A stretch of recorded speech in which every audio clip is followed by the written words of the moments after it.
मावळत्या सूर्याला 100 तो 25 सलामी देत तुमचा व्लॉगर आज एक स्पेशल ठिकाणी चालला होता आणि तिथं जाऊन हा पोरगा पा काय म्हणला. तुमच्या बाबाजी वरला ना जिंदगी सेट झाली. हा नाशिकच्या काकाचा पोरगा म्हणतो तुला भेटून जिंदगी सेट झाली. आता याला कसं सांगू का तू जे जगतोय त्याचं मी स्वप्न बघतोय. आता उन्हाळ्याच्या सुट्ट्यांनिमित्त हे सगळे पाहुणे रावळे आले होते त्यांचं चाललं होतं लुडो खेळायचं काम. बाकी तुमच्या भावाला कार्यक्रमाला न्यायला आज अक्षरशः डायरेक्ट वरना आली होती. आता रपक्यात गेलो आणि सपक्यामध्ये वरणात बसलो. आता वरणात बसून मला जायचं कुठं माहिती का, तर आम्ही निघालोय नाशिकला घरभरणीच्या कार्यक्रमाला. आता घरभरणी कोणाची काय मला काही चांगलं माहीत नव्हतं, त्यामुळंच आम्ही लगेच घरभरणीला एंट्री केली नाशिकला आणि आल्या आल्या मस्तपैकी विशाल नानांना भेटलो. आता विशाल नानांना भेटल्याच्या नंतर मध्ये आल्याच्या नंतर सगळे चुलते म्हणे चला आपल्याला एक फोटो काढायचा आहे. मग सर्वांसोबत एक फोटो काढला. त्यानंतर जे बंधू भेटले त्यांच्यासोबत एक फोटो काढला आणि त्यानंतरच राहुल शेठ म्हणे आधी पेट पूजन मग काम दुजा. मग आता रट्ट्यामध्ये प्लेटा घेतल्या आणि आम्ही चाललो होतो जेवायला. आता किती मोठा कार्यक्रम असला आणि किती स्टँडर्ड असला तर आमची संस्कृती अशी का आम्ही मांडी घालूनच जेवायला बसते. ते खुर्ची आणि टेबलावर जेवण आपल्याला जमतच नाही हो.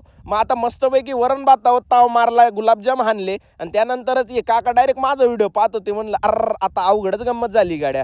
मग आता आपली वरणं काढली आणि निघालो होतो आम्ही चुलत्यांच्या घरी. आता तुम्ही म्हणशाल चुलत्यांच्या घरी कुठं, तर नाशिकला जयशंकर फेस्टिवल जेजूरकर माळा म्हणून आपल्या चुलत्यांचे घर आहे. तर आल्या आल्या तेजसला भेटलो, प्रत्युषला भेटलो आणि प्रत्युषला अक्षरशः डायरेक्ट 91% पडले. त्यात दादा म्हणत होता तुला भेटलो जिंदगी सेट झाली. आता काय सांगू याला, हा जी लाईफ जगतोय त्या लाईफचं मी स्वप्न बघतोय. मग आलो आबांच्या घरी, आबांना भेटलो आणि त्यानंतर परत हा पाहुणा आलता आणि दिदी पण कशी लाजत होती, बाई किती लाजती पोर. निघताना तर मी सगळ्यांना भेटून घेतलं. बाकी तुम्हाला व्लॉग आवडला असेल त्याच्यावर गुलाबजाम फेकून मारा, नाही तर जिलेबी. फॉलो आणि लाईकचं बटन तेवढं दाबलंच पाहिजे बरं का.